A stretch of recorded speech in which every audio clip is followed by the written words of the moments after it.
चलिए आइए, जो हमने पिछला जो पार्ट 1 जिसको वीडियो हमने बनाया है वो चौहान वंश से ही संबंधित है। अब उसी का अगला बचा हुआ जो पार्ट है हम उसे पार्ट 2 में देखते हैं। ठीक है, तो यहाँ इसमें जो हमारा जहाँ से शुरू होगा वो है शासक अरुणोराज। तो अरुणोराज की अगर बात करें तो अरुणोराज 1130 से लेके 1150 तक इसने शासन किया। कब से लेकर कब तक? तो 1130 से लेके 1150 तक ये शासक रहा। और जहाँ तक इसकी उपाधियों का प्रश्न है तो इसने महाराजाधिराज, परम भट्टारक, परमेश्वर जैसी उपाधियां धारण की थी। तो कौन कौन सी उपाधियां धारण की? तो महाराजाधिराज, परम भट्टारक, परमेश्वर जैसी इसने सम्मान परक और बड़ी बड़ी उपाधियां इसने धारण करी।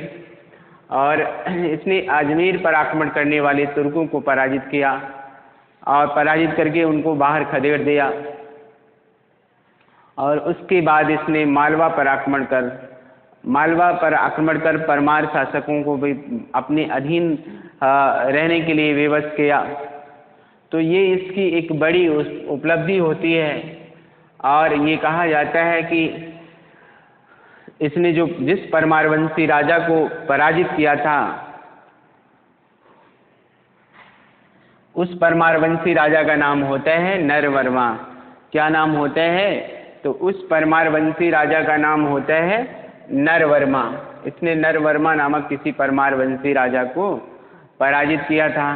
और ये कहा जाता है कि अरुणोराज किस धर्म का अनुयायी था? तो अरुणोराज जो है शैव धर्म का अनुयायी था, भगवान शंकर को मानने वाला था, भगवान शंकर की आराधना करता था। और इसने जो है पुष्कर तीर्थ में वराह मंदिर का निर्माण कराया था। तो ये वेरी वेरी इंपॉर्टेंट प्रश्न है कि किसने जो है पुष्कर तीर्थ में एक वराह मंदिर का निर्माण कराया।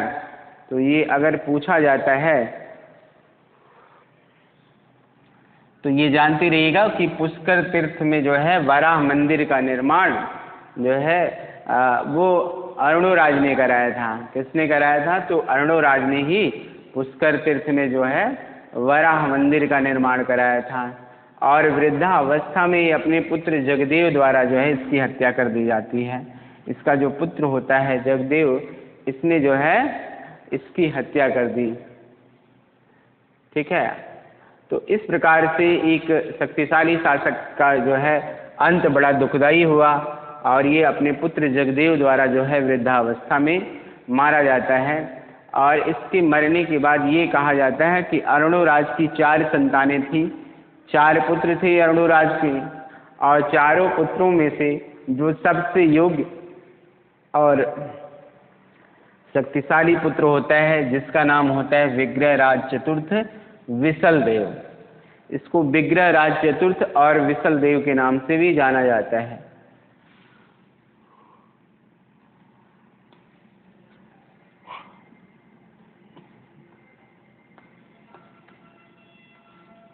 विग्रहराज चतुर्थ विशलदेव।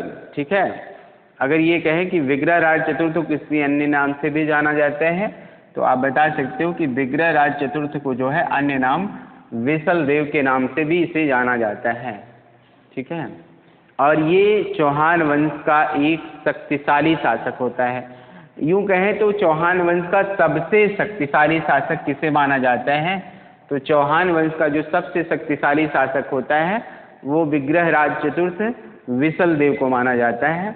ये इस वंश का एज सबसे शक्तिशाली शासक होता है। ठीक है, तो ये जानते रहिएगा कि ये चौहान वंश का सबसे शक्तिशाली शासक होता है।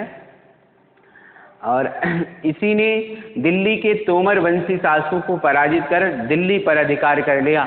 तो सबसे पहले चौहान वंशी शासकों का जब दिल्ली पर अधिकार जो माना जाता है वो यूं कहे कि किस चौहान वंशी शासक के समय दिल्ली पर इनका अधिकार होता है तो विग्रहराज चतुर्थ विशलदेव ने ही दिल्ली के तोमर वंशी राजाओं को पराजित करके और इसने दिल्ली पर अधिकार कर लिया। इस तरीके से दिल्ली पर इनका अधिकार हो जाता है चौहानों का।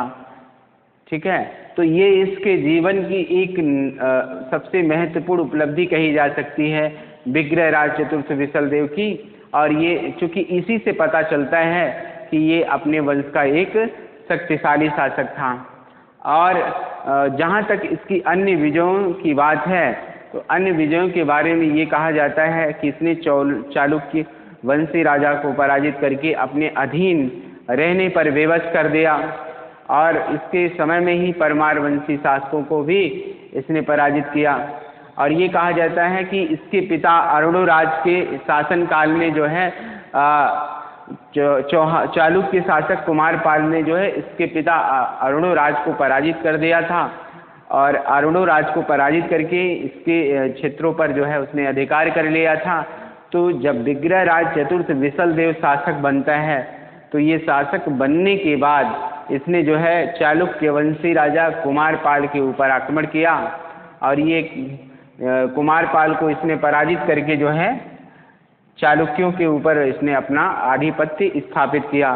तो ये भी एक प्रकार से इसके जीवन की एक उपलब्धि रही, और इसने मेवाड़ के शासकों को पराजित किया और अपनी अधीनता स्वीकार करने के लिए मजबूर किया, और मारवाड़ के शासकों को भी इसने पराजित किया और अपने अधीन किया। नाडौल के शासकों को भी इसने पराजित किया, चित्तौड़ को भी इसने जीता, तथा जालौर आदि जैसे क्षेत्रों को इसने जीतकर अपने आधिपत्य में अपने अधीनता में रहने के लिए विवश किया। तथा इसने किसी तुर्की आक्रमणकारी, कुछ लोग कहते हैं जो ये तुर्की आक्रमणकारी है, हुस्नेवाज था, बट जो भी हो, इसने किसी तुर्की आक्रमणकारी से देश की रक्षा करी। उस तुर्की आक्रमणकारी का इसने प्रबल विरोध किया, और उसके बाद उन्हें जो है अपनी राजधानी से बाहर खदेड़ दिया। इस प्रकार से तो इसीलिए इसे तुर्कल्लाह भी कहा, तुर्कों से भारत की रक्षा करने वाला भी कहा जाता है। ठीक है, तो इसके समय में कोई तुर्की आक्रमणकारी था जिसने देश पर आक्रमण किया था, और उस आक्रमण से इसने देश की रक्षा करी थी। यह एक कुशल योद्धा होने के साथ साथ एक विद्वान भी था, तथा विद्वानों का आश्रयदाता था। ये विद्वानों को आश्रय प्रदान करता था, और ये कहा जाता था कि इसी ने जो है हरकेली नामक नाटक लिखा था। तो ये कहा जाए कि हरकेली नामक नाटक की रचना किसने की थी, तो हरकेली नामक नाटक जो है विग्रहराज चतुर्थ विशलदेव ने ही लिखा था। ठीक है, तो ये जानते रहिएगा कि विग्रहराज चतुर्थ विशलदेव ने ही हरकेली नामक नाटक की रचना की थी। तो आपसे पूछा जा सकता है कि हरकेली नामक नाटक की रचना किसने की। वेरी वेरी इंपॉर्टेंट प्रश्न है ये। हरकेली कई बार आया हुआ है, क्योंकि इसने अजमेर में जो है 2.5 दिन का झोपड़ा बनवाया था। ठीक है, अजमेर में 2.5 दिन के झोपड़े के पास जो है इससे पहले जो है एक विद्यालय हुआ करता था, संस्कृत विद्यालय, और उसी की दीवारों पर इसने ये हरकेली नामक नाटक लिखा था। तो अगर पूछा जाए तो आप इस तरीके से बता सकते हैं। ठीक है, और इसके दरबार में जो है सोमदेव निवास करते थे। सोमदेव जिन्होंने कथा सरित सागर ललित विग्रहराज, ये इन्हीं की रचना है, और ये जो है विग्रहराज चतुर्थ विशलदेव के दरबार से संबंधित थे, और इन्होंने एक ग्रंथ लिखा जिसका नाम था ललित विग्रहराज। ये इन्होंने इनके दरबार में ही से संबंधित होने पर ही लिखा था। ये जानते रहिएगा, जब भी अगर आपसे पूछा जाए तो ये बता सकते हैं। इसके बाद जो शासक होता है वो पृथ्वीराज द्वितीय शासक बना, लेकिन इसके बारे में विशेष हमको जानकारी पृथ्वीराज द्वितीय के बारे में नहीं मिलती। और पृथ्वीराज द्वितीय के बाद जो अगला शासक होता है वो होता है सोमेश्वर।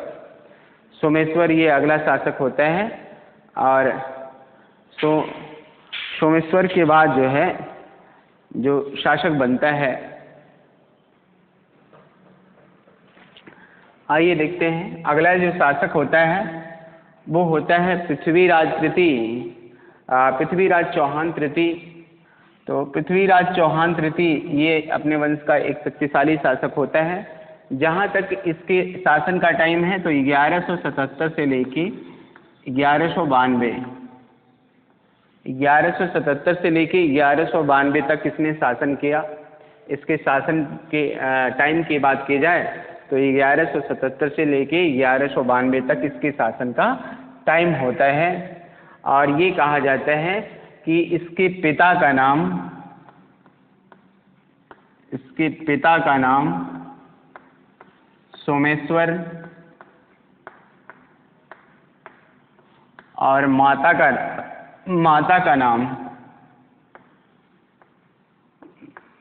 का नाम कर्पूर देवी।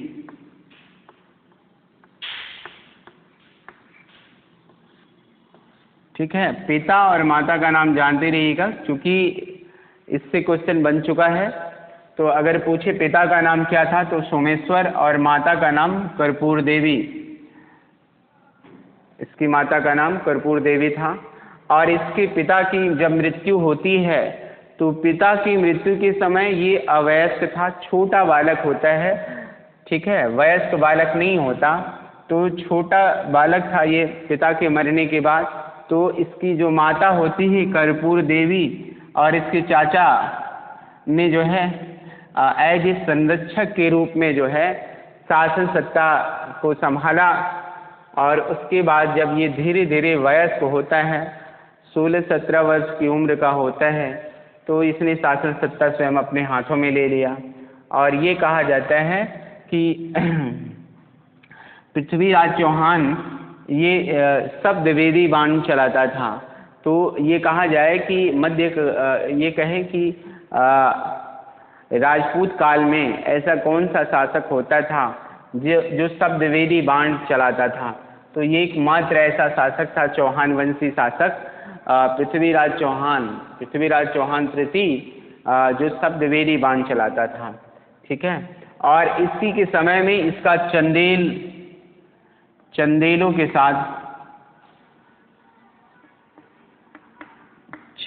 के साथ इसका संघर्ष हुआ।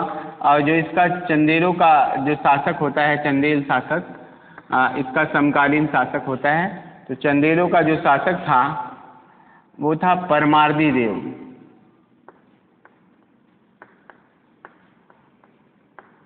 इसका जो समकालीन शासक होता है वो परमार्दी देव होता है। और ये कहा जाता है जब ये परमार्दी देव से इसका सामना होता है, परमार्दी देव चूँकि महोबा में जो है था, तो महोबा जो है परमार्दी देव के अधिकार में था। और वहीं पर जो है जब पृथ्वीराज चौहान से इसका सामना होता है तो इन दोनों के बीच में एक भयानक संघर्ष हुआ। और परमार्दी देव के 2 बनाफर सरदार होते हैं, बनाफर सरदार होते हैं, जिनका नाम होता है आल्हा और उदल। आल्हा प्लस उदल, आल्हा और उदल 2 बनाफर सरदार होते हैं। और ये बनाफर सरदारों ने बड़ी वीरता दिखाई। और उसके बाद जो है पृथ्वीराज चौहान के खिलाफ लड़ते हुए ये दोनों भाई वीरगति को प्राप्त हुए। तो ये जानते रहिएगा, जब आपसे पूछा जाए कि आल्हा उदल किसके खिलाफ लड़ते हुए वीरगति को प्राप्त हुए थे, तो आल्हा उदल जो है पृथ्वीराज चौहान के खिलाफ लड़ते हुए दोनों वीरगति को प्राप्त हुए थे। किसकी तरफ से लड़ रहे थे? तो आल्हा और उदल जो है चंदेल वंशी राजा परमार्दी देव की तरफ से ये दोनों लड़ रहे थे। तो इसने परमार्दी देव को पराजित करके बंदी बना लिया था। ठीक है, बाद में ये है परमार्दी देव को छोड़ देता है, ये जानते रहिएगा। तो इसने जो है चंदेल वंशी शासक को पराजित किया। और इसका जो है अगला जो सामना होता है चंदेलों के साथ साथ इसका जो सामना होता है वो होता है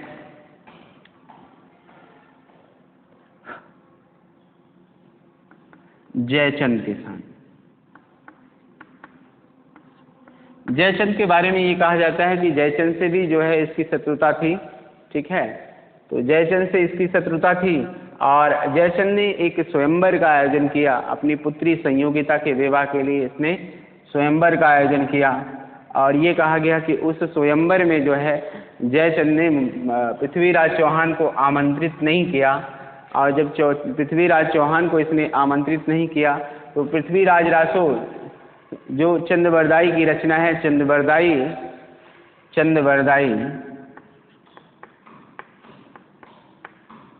चंद्रबरदाई इसी की रचना है पृथ्वीराज रासो।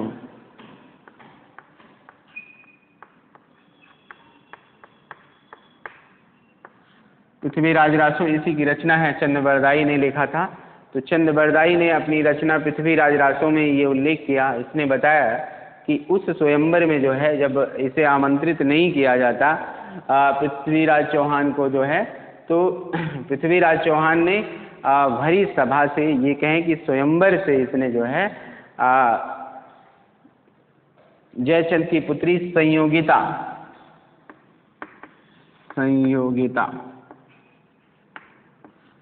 स्वयंवर से जयचंद की पुत्री संयोगिता का इसने हरण कर लिया और इसे ये उठा के लेके चला जाता है, और यही जो है जयचंद और इसके बीच में शत्रुता का कारण बनती है।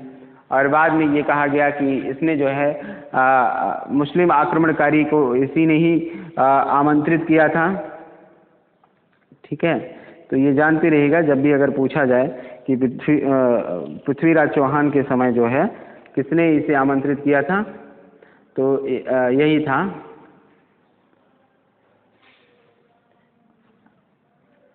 जयचंद। ठीक है, गढ़वाल वंशी राजा होता है जयचंद, इसी ने आमंत्रित किया था, तो ये जानते रहिएगा। ठीक है, आइए इसका जो अगला संघर्ष होता है पृथ्वीराज चौहान का, वो चौहान वंशी या ये कहें कि चालुक्य वंशी शासक होता है भीम।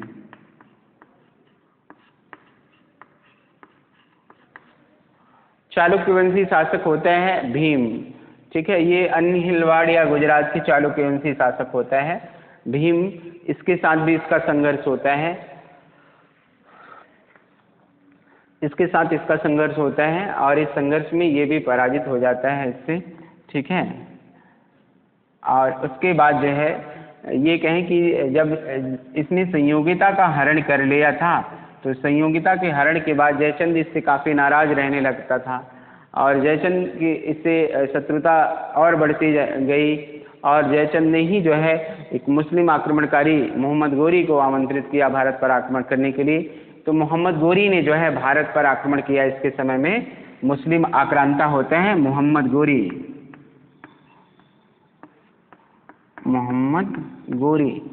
ये मुस्लिम आक्रमणकारी होते हैं। तो मुस्लिम आक्रमणकारी मोहम्मद गोरी ने पृथ्वीराज चौहान के समय में आक्रमण किया और इसने जो है भटिंडा के किले पर डेरा डाला। भटिंडा, तो इसने भटिंडा जो कि पंजाब में पड़ता है, ठीक है, तो भटिंडा के किले पे घेरा डाला और इस भटिंडा के किले को ये जीत लेता है।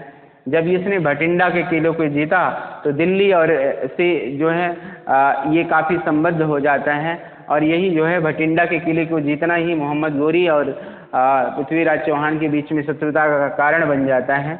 तो बाद में पृथ्वीराज चौहान ने भटिंडा के किले को जीत लिया और जब ये जीत लिया भटिंडा के किले में तो दोनों सेनाओं में अब युद्ध होना संभावी हो गया और दोनों का युद्ध मोहम्मद गोरी और पृथ्वीराज चौहान के बीच में युद्ध जो लड़ा जाता है वो होता है तराइन का मैदान। तराइन हरियाणा में है, तराइन के मैदान में हरियाणा। ठीक है, तो तराइन के मैदान में 1191 में तराइन का प्रथम युद्ध, ये जानते रहिएगा, वेरी वेरी इंपॉर्टेंट युद्ध है। ये पूछा जाता है कि तराइन का प्रथम युद्ध कब हुआ, तो तराइन का प्रथम युद्ध 1191 में हुआ और किसके किसके बीच में हुआ, तो मोहम्मद गोरी प्लस पृथ्वीराज चौहान तृतीय के बीच में, चौहान तृतीय के बीच में ये युद्ध होता है। पानीपत का प्रथम युद्ध जो हुआ ये पृथ्वीराज चौहान और मोहम्मद गोरी के बीच में होता है और दोनों के बीच में ये युद्ध हुआ। ये कहा जाता है कि इस युद्ध में जो है पृथ्वीराज चौहान ने मोहम्मद गोरी को पराजित कर दिया। किसकी पराजय हुई पूछा जाए तो मोहम्मद गोरी की पराजय। मोहम्मद गोरी इस युद्ध में पराजित हो जाता है।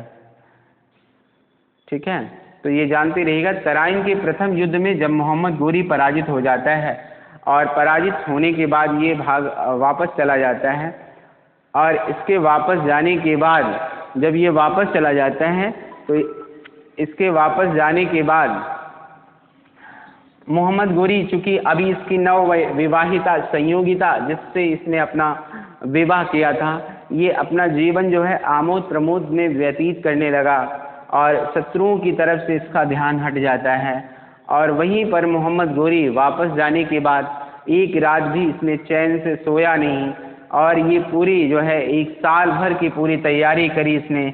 1 साल की पूरी तैयारी करने के बाद जब ये सैनिक तैयारी कर लेता है पूरी तरह से और उसके बाद एक विशाल सेना के साथ ये जो है पुनः तराइन का मैदान होता है। ठीक है, वही तराइन का मैदान जहाँ पहले युद्ध में ये पराजित हो गया था, वही तराइन के मैदान में ये 1192 में फिर ये तराइन के मैदान में आ डटा। और जब ये फिर पुनः तराइन के मैदान में आता है तो यही तराइन के मैदान में दोनों के बीच में युद्ध होता है। और ये कहा गया कि इस द्वितीय युद्ध में, तराइन के द्वितीय युद्ध में, चूँकि अब पृथ्वीराज चौहान राजपूतों के छोटे छोटे झगड़ों में ये हस्तक्षेप करता था, इसीलिए राजपूत इससे संगठित नहीं होते और इस विपत्ति की घड़ी में भी जो है राजपूतों ने इसका साथ नहीं दिया और ये अकेला पड़ जाता है और इस युद्ध में जो है पृथ्वीराज चौहान की पराजय हो जाती है। तो तराइन का द्वितीय युद्ध 1192 में, तराइन का द्वितीय युद्ध, ठीक है, 1192 में तराइन के द्वितीय युद्ध में मोहम्मद गोरी ने पृथ्वीराज चौहान को पराजित कर दिया। और पराजित करने के बाद ये कहा गया कि पृथ्वीराज चौहान का जो दरबारी कवि होते हैं चंदबरदाई, जिसने लिखा पृथ्वीराज रासो, चंदबरदाई जिसने लिखा पृथ्वीराज रासो, चंदबरदाई ने पृथ्वीराज रासो में ये उल्लेख किया, इसने बताया कि जब पृथ्वीराज चौहान को कैद करके मोहम्मद गोरी के समक्ष लाया गया तो मोहम्मद गोरी ने पृथ्वीराज चौहान से इसके जीवन की आखिरी इच्छा पूछी कि बताइए आपके जीवन की आखिरी इच्छा क्या है। तो इसने बताया कि मेरे जीवन की जो आखिरी इच्छा है, मुझे धनुष बाण हाथों में दे दिया जाए और जो मेरा दरबारी कवि है चंदबरदाई, उसको एक गीत सुनाने के लिए कहा जाए। तो चंदबरदाई ने जो है 2 पंक्तियों की कविता सुनाई। उसने कहा कि 4 गज 24 अंगुल अष्ट प्रमाण, ता ऊपर बैठा सुल्तान मच्चू को चौहान। तो इस तरीके से इसने एक कविता सुनाई जिसके माध्यम से ये कहा गया कि इसने एक बाण से मोहम्मद गोरी को मार दिया। ठीक है, और बाद में मोहम्मद गोरी के सैनिकों ने इसकी हत्या कर दी। लेकिन इस विवरण में जो है सत्यता नहीं दिखाई देती, इसलिए क्योंकि जो चंदबरदाई होता है जिसने लिखा पृथ्वीराज रासो, ये इसका दरबारी कवि होता है पृथ्वीराज चौहान का, इसलिए दरबारी कवि अपने शासक के बारे में बढ़ा चढ़ा के लिखते हैं और इसलिए इसको सही नहीं मान सकते। उसी समय का एक मुस्लिम इतिहासकार होता है हसन निजामी। तो मुस्लिम इतिहासकार हसन निजामी ने लिखा कि पृथ्वीराज चौहान को बंदी बना के जब मोहम्मद गोरी के समक्ष लाया गया, बाद में गोरी ने जो है इसने गोरी की अधीनता स्वीकार कर ली और शासन करता है और बाद में जब कुछ समय के बाद ये विद्रोह करता है तो इसकी हत्या करा दी जाती है।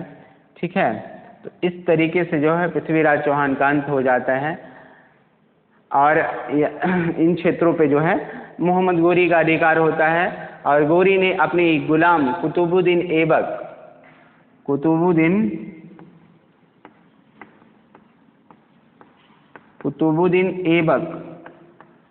अपने एक गुलाम कुतुबुद्दीन ऐबक को इन क्षेत्रों का अधिकार दे दिया और बाद में कुतुबुद्दीन ऐबक ने ही एक नए वंश की स्थापना करी जिसको कहते हैं सल्तनत काल, गुलाम वंश।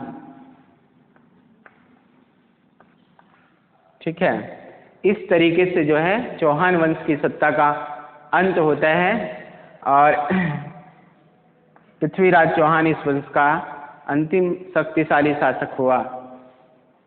ठीक है, तो आइए थोड़ा सा देख लेते हैं इसके बारे में महत्वपूर्ण बनने वाले प्रश्नों को और उस पर चर्चा करते हैं। जहाँ तक शाकंभरी के चौहान की बात है तो शाकंभरी के चौहान वंश का जो संस्थापक होता है उसका नाम क्या था? तो पहला क्वेश्चन तो संस्थापक शासक से संस्थापक। ठीक है, तो आपसे पूछा जाएगा कि इस वंश का संस्थापक शासक कौन होता है? तो वासुदेव। चौहान वंश का संस्थापक शासक कौन होता है? तो वासुदेव इस वंश का संस्थापक शासक होता है। जहाँ तक ये है इनके इतिहास संबंधी जानकारी का प्रश्न है, तो ये कहा जाए कि बिजौलिया लेख किसके समय की जानकारी देता है? तो बिजौलिया लेख जो है चौहान वंश के समय की जानकारी देता है। तो और चंदबरदाई किसका दरबारी कवि था?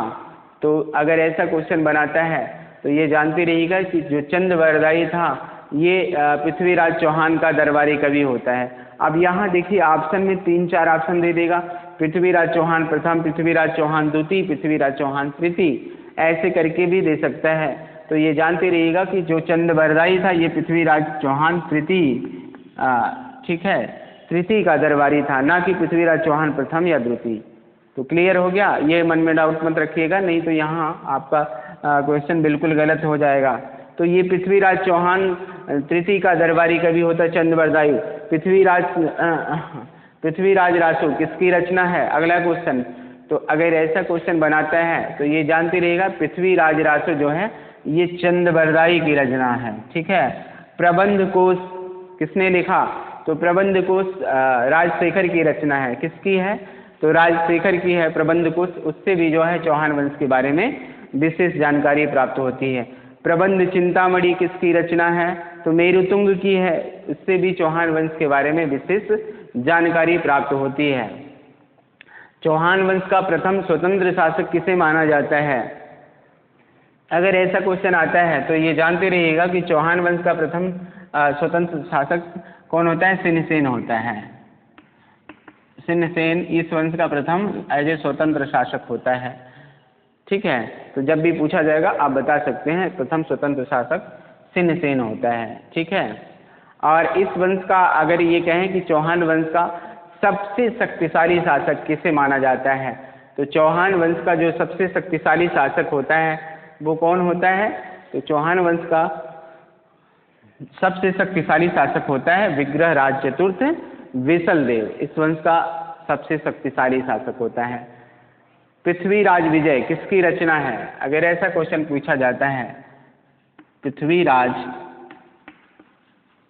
विजय, तो पृथ्वीराज विजय किसकी रचना है? जयानक की। जयानक की रचना है। जयानक ने लिखा पृथ्वीराज विजय, ठीक है। हम्मीर महाकाव्य किसकी रचना है? अगर ऐसा क्वेश्चन पूछा जाता है तो ये जानते रहिएगा कि हम्मीर महाकाव्य जयचंद की रचना है। जयचंद ने लिखा था हम्मीर महाकाव्य, ठीक है। हरिकेली नामक नाटक किसकी रचना है? अगर ऐसा क्वेश्चन पूछा जाता है तो ये जानते रहिएगा हरिकेली नामक नाटक जो है विग्रहराज चतुर्थ विशलदेव ने लिखा था। परम भट्टारक, महाराजाधिराज, परमेश्वर जैसी उपाधियाँ किसने धारण की थी? तो 2 शासकों ने धारण की थी, और जिसमें जो है प्रसिद्ध जो शासक होता है अरुणोराज की उपाधि थी, और पृथ्वीराज प्रथम ने भी इसकी उपाधि धारण की थी। तो ये जानते रहिएगा परम भट्टारक, महाराजाधिराज, परमेश्वर जैसी इसने उपाधियाँ धारण की थी। और पुष्कर तीर्थ में एक वराह मंदिर का निर्माण किसने कराया था? अगर ऐसा क्वेश्चन बनता है पुष्कर तीर्थ के वराह मंदिर का निर्माण किसने कराया? तो पृथ्वीराज प्रथम ने जो है पुष्कर तीर्थ में वराह मंदिर का निर्माण कराया था, ठीक है। तो इस बात को जानते रहिएगा, वेरी वेरी इंपॉर्टेंट प्रश्न है। अगला क्वेश्चन देखते हैं कि चौहान वंश का ये कहें कि अंतिम सबसे शक्तिशाली शासक कौन है? अगर ऐसा क्वेश्चन बनता है तो ये हो जाएगा पृथ्वीराज चौहान तृतीय। इस वंश का अंतिम सबसे शक्तिशाली शासक होता है, ये जानते रहिएगा, वेरी वेरी इंपॉर्टेंट प्रश्न ये भी है। पृथ्वीराज चौहान तृतीय का युद्ध किसके साथ हुआ था? किस चंदेल वंशी शासक के साथ हुआ था? अगर ऐसा क्वेश्चन बनता है तो परमार्दी देव के साथ हुआ था। चंदेल वंशी शासक परमार्दी देव के साथ हुआ था। आल्हा और ऊदल किसके दरबारी सरदार थे? तो अगर ऐसा क्वेश्चन पूछता है तो परमार्दी देव से, ठीक है। आल्हा और ऊदल की मृत्यु किसके विरुद्ध लड़ते हुए हुई थी? अगर ऐसा क्वेश्चन बनता है तो ये जानते रहेगा चौहान वंशी राजा पृथ्वीराज चौहान तृतीय के से लड़ते हुए इनकी मृत्यु होती है। संयोगिता का विवाह किसके साथ हुआ था? तो संयोगिता का विवाह जो है पृथ्वीराज तृतीय के साथ हुआ था। और उसका हरण किया था पृथ्वीराज। संयोगिता किसकी पुत्री थी? अगर ऐसा क्वेश्चन पूछा जाता है तो गहड़वाल वंशी राजा जयचंद, गहड़वाल वंशी शासक जयचंद की पुत्री थी संयोगिता। ठीक है। चालुक्य वंशी शासक भीम को किसने पराजित किया? तो ये पृथ्वीराज तृतीय ने जो है चालुक्य वंशी शासक भीम को पराजित किया था। तराइन का प्रथम युद्ध किसके किसके बीच लड़ा गया?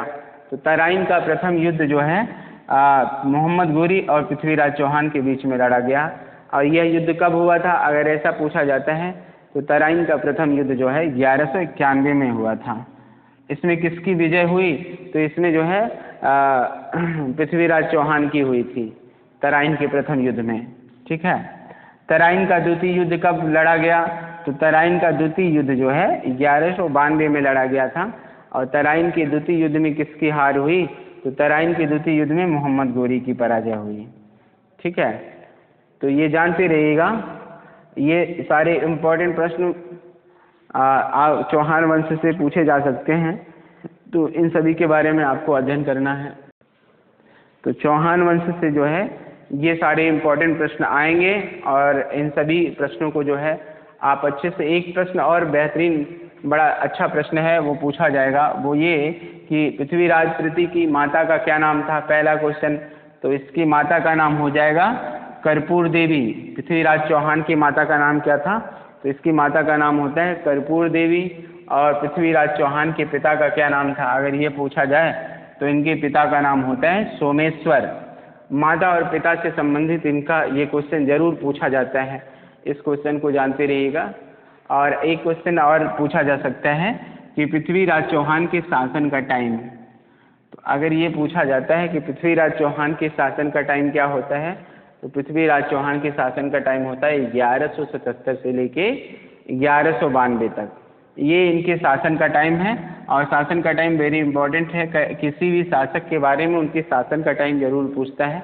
हमने आपसे बताया है कि जब भी अगर 2-3 चीज़ें हैं उन पर आपको विशेष फोकस करना है, हमेशा जो है यहाँ से क्वेश्चन बनना ही बनना है, 100% क्वेश्चन बनेगा।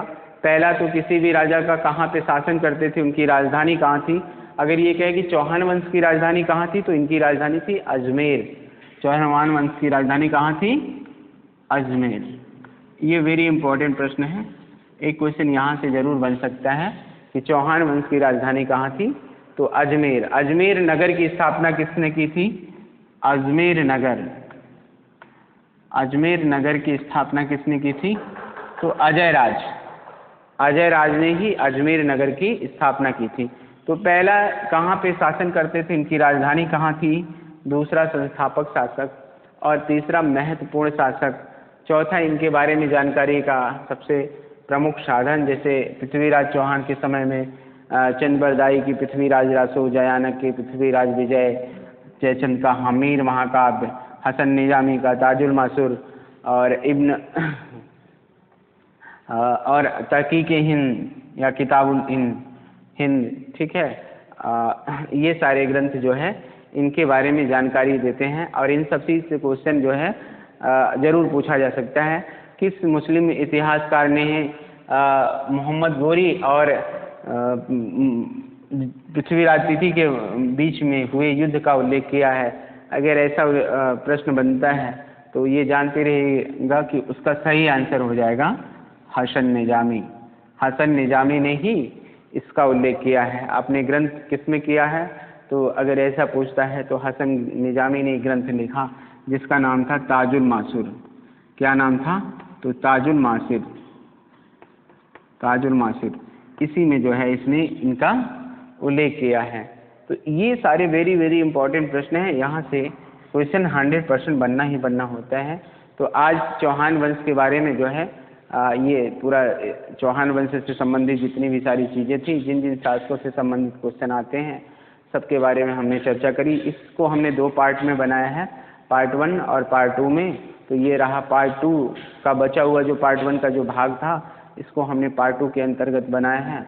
आप इसको अच्छे से पढ़िए, जो है अच्छे से इसको रिवीजन करिएगा। जितनी सारी चीज़ें, जैसे मैंने पहले इसके बारे में डिस्क्रिप्टिव बताया, और डिस्क्रिप्टिव आप पढ़ लीजिए अच्छे से। डिस्क्रिप्टिव पढ़ने के बाद ऑब्जेक्टिव क्वेश्चन जितने सारे बनेंगे, जैसे हमने जिस पर चर्चा करी, आप ऑब्जेक्टिव क्वेश्चन को जो है सॉल्व कर लीजिए। वीडियो देखते जाइए, ऑब्जेक्टिव क्वेश्चन को लिखते जाइए, जो है उसका आंसर लिखते जाइए। इस तरीके से बना के अच्छे से जो है जब इसका आप अभ्यास करेंगे तो आशा ही नहीं पूरी उम्मीद रहेगी कि जब भी अगर आप एग्ज़ाम दोगे तो हर एग्ज़ाम में, वो चाहे आपके इस बीए से संबंधित एग्ज़ाम ही नहीं, आगे के आने वाले चाहे वनडे के एग्ज़ाम हो और चाहे सिविल के एग्ज़ाम आप देने के लिए जाएंगे, हर एग्ज़ाम में जो है यहाँ से क्वेश्चन बनेंगे और उन क्वेश्चन को आप आसानी से जो है कर सकते हैं। कोई दिक्कत नहीं होनी चाहिए, ठीक है। आज के लिए मैं आशा करता हूँ कि ये वीडियो आपको पसंद आएगा और अच्छे से जो है आप तैयारी करिए अपना। धन्यवाद।